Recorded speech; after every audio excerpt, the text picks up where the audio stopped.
is now about 3:20 a.m. Patapos na yung lunch break ko and I'm just eating cup noodles. I also ate Oreo with milk. It's August 22 and birthday ko na in 2 days. And I was just so inspired to vlog kasi I read a book about starting that one thing that you've been so scared of doing. And I know the closest people in my life know this na talagang I really wanted to start vlogging noon pa lang, but I'm just too shy and scared to do it. But sabi ko, there's no harm in trying. Malay natin mag-work, malay natin hindi, basta at least nagawa ko siya. I know most of you don't even know me. Ako rin naman. I know yun nga, most of you don't know me, so I hope sa vlog na to, ma-discover nyo kung, or parang glimpse of who I am, ganon. We have an exciting day ahead. I finished my shift at 8 a.m. So, may work pa ako niyan. Ewan ko, na-cringe ako. Siguro ganun lang sa start, pero ito talaga yung gusto kong gawin eh. Anyway, maraming bagay yung nag-stop sa akin to vlog. Isa na dun yung being perfectionist or parang nasa-stuck na ako sa analysis paralysis. Like, gusto ko, bago ako magsimula ng isang bagay, I have the right stuff. I am in the right place. I have the right background. Mga ganon. So, parang lahat na lang ng reason na pwede para pigilan ako mag-vlog, ginagamit ko. Kasalanan ko naman talaga yun. Sabi nga ni Brené Brown, don't look for excuses na you're not worthy to do one thing kasi you're always gonna find it. This is who I am. This is how I look. May sore eyes pa nga ako eh. But yeah, this is my bare face and this is the background that I've been resisting to vlog in. Wala na, ito na yun. Sinimulan ko na siya. And bahala na kung may manonood or wala. Pagod na akong mag-isip ng, what if mag-vlog ako? Ito na, ginagawa ko na. So, welcome to our kitchen. Life is too short to be held back with like fear. Nagiginig na kaya ako?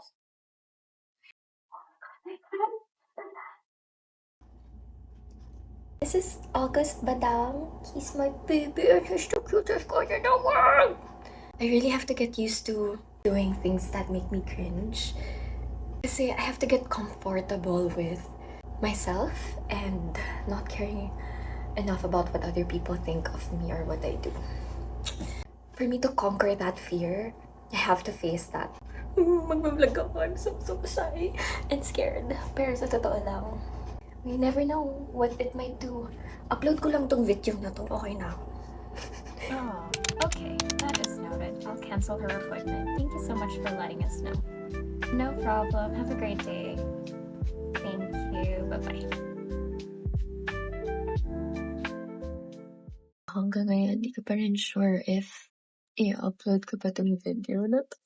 Pero I just wanted to say to everyone watching na if you're just like me, you experience yung mga may gusto kong gawin, gusto kong sabihin, pero iniintay mo lagi yung right moment. This is your sign to just start and just do it. Face your fear.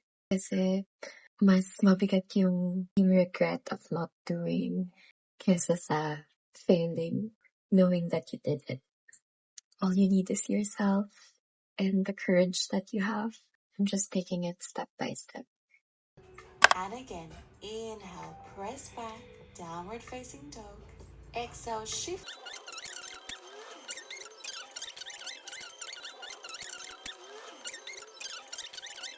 So, kakatapos ko lang mag-yoga/pilates. Grabe.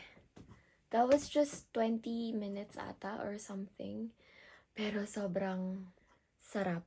It was challenging, yes, nakakapagod, but the feeling I get afterwards is so worth it. I remember reading this line in a book saying na you have to find something or a form of movement that you enjoy.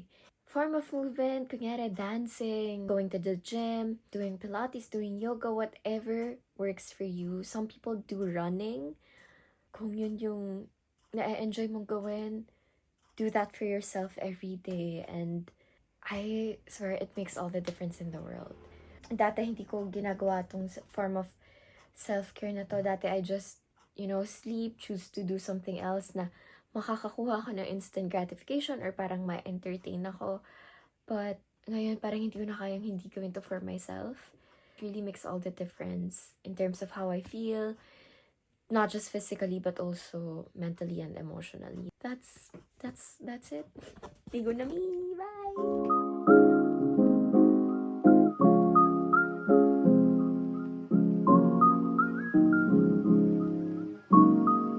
Good morning, everyone. So, we are going to pa-carwash the car. And then, maglalakad kami. So, it's 8:55 a.m. And the sun is a bit, hot. It's up there. Pero, the place that we're gonna go to walk is maraming puno, maraming trees. So, medyo madilim naman siya. You will see that later. Na-expose na kung saan ako nakatira. Hindi ko alam kung pwede ko ba ipakita, baka may stalkers ako dito. Oh!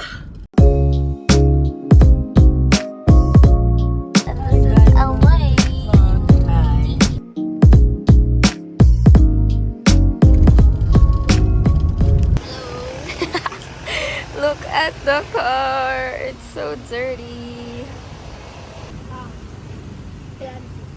How are you gonna describe me in 3 words? Loving, careful, fun. Loving, careful and fun? Yeah. Thank you. This is such a nice place to walk in because it's in nature and you're surrounded by trees, fresh air, away from all the pollution. Oh, I see a tree. A tree. You know, when you see a tree, you better touch it. Like this. For grounding. Like that. Touch.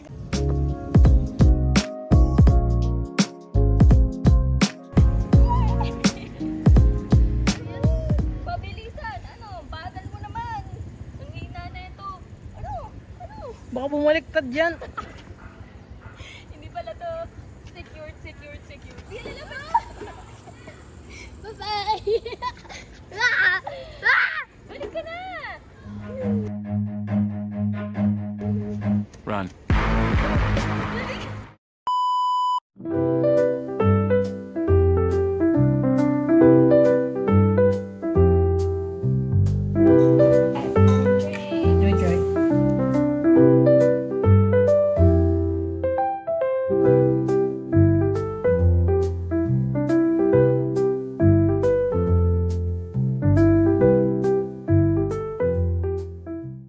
We're heading to Buy do eggs. some errands real quick before we go home, but we finished the car wash.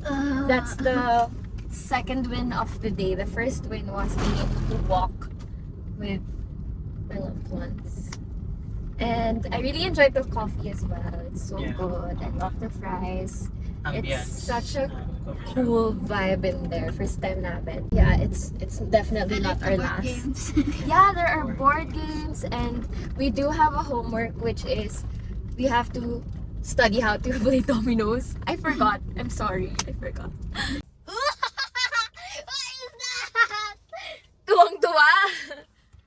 So it's 11:05 and we are about to go home soon. I haven't had sleep since last night. There is a yoga session that I'm attending later at 4:30. I'm so excited. This is gonna be from teacher Laura. It's an inside vinyasa online sessions. I'm really excited. Saturday is basically for me, it's rest, recharge, because yeah, after a long week, I deserve this.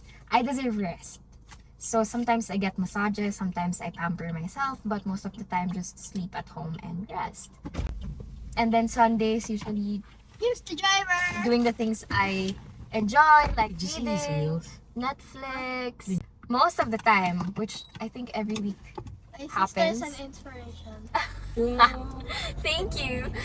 Most of the time, like every week, I am really intentional with my weekend. I want to have an activity that I love to do so that, I get some energy from the things I love. So sometimes I go to the mall, bond with my family. We're about to head home. We finished all our errands.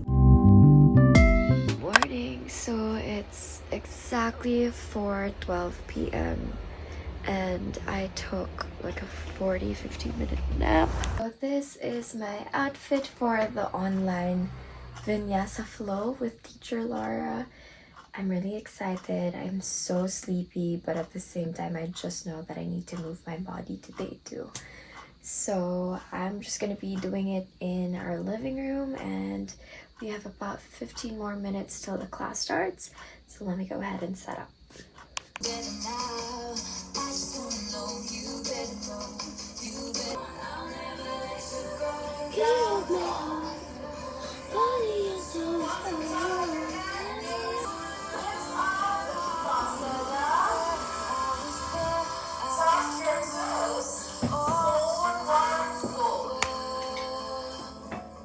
The yoga is done. I really enjoyed that class. Aside from that being a Taylor Swift song that we did, I really just had fun with my body. That was an hour that didn't feel like an hour. So yeah, thank you, teacher Laura, for doing that. I'm teaching my little sister to do yoga right now. Let me show you. Arms and tickle those fingers up your body very slowly. Tickle those.